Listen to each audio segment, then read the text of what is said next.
In today's video, I'm going to teach you how to change language on Zoho Books. If you want to make Zoho Books easier and more comfortable to use, changing the language is a simple setting that can make a big difference.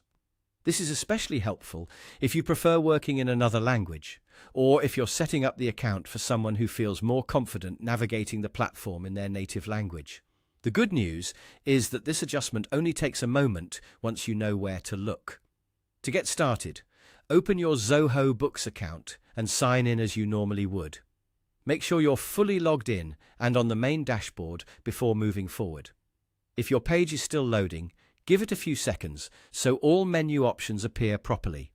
This helps avoid confusion, especially if the layout takes a moment to display.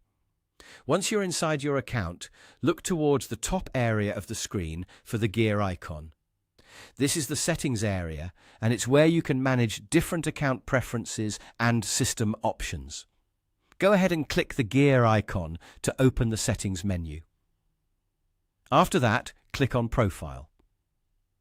This section contains your personal account preferences, including details that affect how the platform appears for you.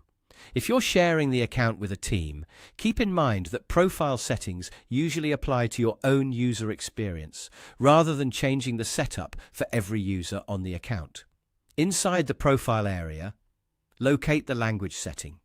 Take a moment to scroll if needed, because depending on your screen size or layout, it may not appear immediately at the top. Once you find it, click the language option and select the language you prefer from the list provided. After choosing your preferred language, the interface should update based on the option you selected. In some cases, changes appear right away, while in others, you may need to wait a few seconds for the platform to refresh. If the new language doesn't show immediately, try refreshing the page or reopening Zoho Books to confirm the update. That's all you need to do to change the language on Zoho Books. It's a quick customization, but it can make daily tasks much smoother and easier to understand. If you're adjusting settings for better usability, this is one of the simplest ways to personalize your experience and work more efficiently inside the platform.